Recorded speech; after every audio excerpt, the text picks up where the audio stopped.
दोस्तों, मैं अनुभव मिश्रा कॉस्मोस डिफेंस एकेडमी से मध्यकालीन भारत का इतिहास का सुल्तान महमूद गजनवी का दूसरा भाग विस्तार से समझने की कोशिश करते हैं। चलिए देखते हैं। महमूद गजनवी का युद्ध जयपाल के साथ हुआ, क्योंकि गजनवी के पिता महमूद गजनवी के पिता इसको मतलब जयपाल को हरा नहीं पाए थे।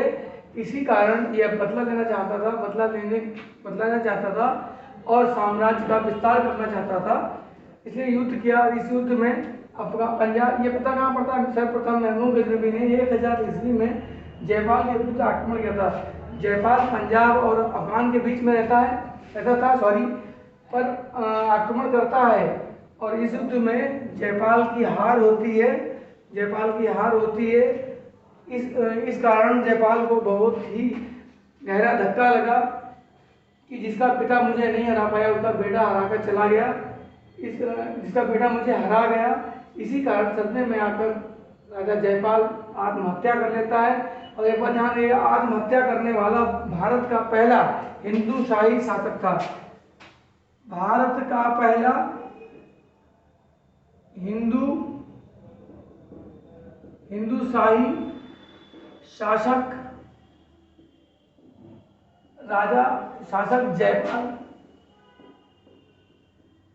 जयपाल था, जिसने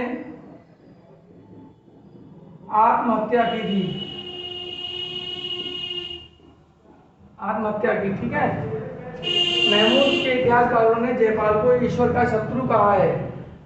महमूद गजनवी के जो इतिहासकार थे उन्होंने राजा जयपाल को शत्रु कहा है, ईश्वर का शत्रु कहा है। गजनवी और आगे बढ़ता चला गया। उसका युद्ध अब्दुल फतेह दाऊद के साथ सन 1005 ईस्वी में हुआ। ये मुल्तान के पास होता है। इस युद्ध में महमूद गजनवी की विजय होती है और सुल्तान महमूद गजनवी की विजय होती है, अब्दुल फतेह दाऊद की हार होती है। इसके बाद जयपाल के पुत्र आनंदपाल ने ग्वालियर, कन्नौज, उज्जैन और अपनी संयुक्त सेना के साथ महमूद गजनवी से 1008 ईस्वी में युद्ध किया। इस युद्ध में आनंदपाल की हार होती है और महमूद गजनवी की विजय होती है। उसके बाद राज्यपाल ने सन 1008 से 19 तक कन्नौज पर राज किया।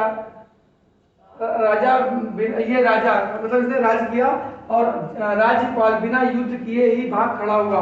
इसी कारण चंदेल शासक विद्यासागर ने मित्र संघ राजाओं के साथ इसकी हत्या कर देता है। ये हत्या कहाँ करता है? कालिंजर में। कालिंजर ये बुंदेलखंड में पड़ता है। जब विद्यासागर ने राज्यपाल की हत्या करवा दी थी तो ये बात महमूद गजनवी को बहुत ही बुरी लगी थी। इसलिए विद्यासागर पर उसने 1021 से 1022 में आक्रमण किया, लेकिन कोई परिणाम नहीं हुआ। संधि कई दिनों तक चलती रही। अंततः संधि हो जाती है। इस संधि में गजनवी बोलता है कि तुम मेरे रास्ते में ना आओ और मैं कालिंजर छोड़कर चला जाऊंगा। महमूद गजनवी विद्यासागर को 15 किले इनाम में देता है।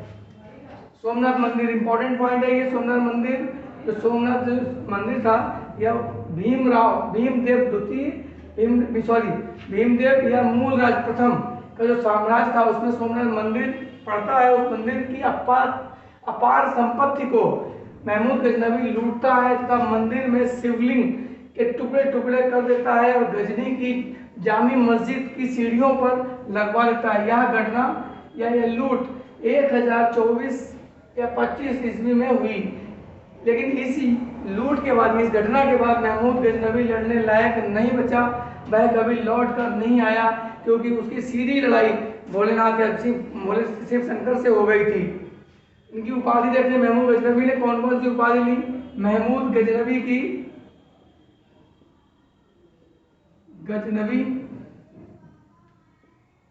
उपाधि गाजी का मतलब होता है विधर्मियों का कत्ल करना।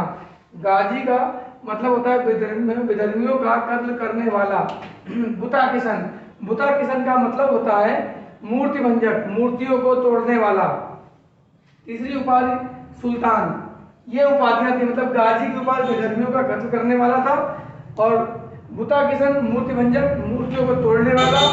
सुल्तान की उपाधि, सुल्तान एक बार ध्यान रखिएगा, सुल्तान की उपाधि प्राप्त करने वाला यह पहला तुर्क शासक था।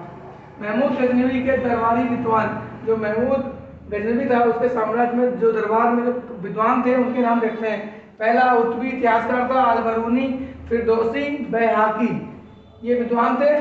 उत्तरी इतिहासकार, शाही इतिहासकार था। इसने किताबुल यामिनी लिखा है, क्योंकि यामिनी से मतलब याद आया आपको, यामिनी वंश के शासक थे ये, या यामिनी वंश के तुर्क थे।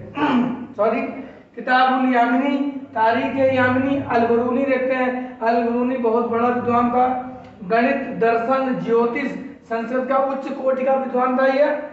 यह 11वीं सदी में गजनवी के साथ भारत आया था। इसने किताब उल हिंद की रचना की, तारीख हिंद की रचना की, पुराणों का प्रथम बार इसी ने अध्ययन किया था और इसी ने हिंदी में अनुवाद किया। फिरदौसी देखते हैं शाहनामा, शाहनामा अफगानिस्तान का महाभारत कहा जाता है, उपाधि पूर्व का होमर या हेमर।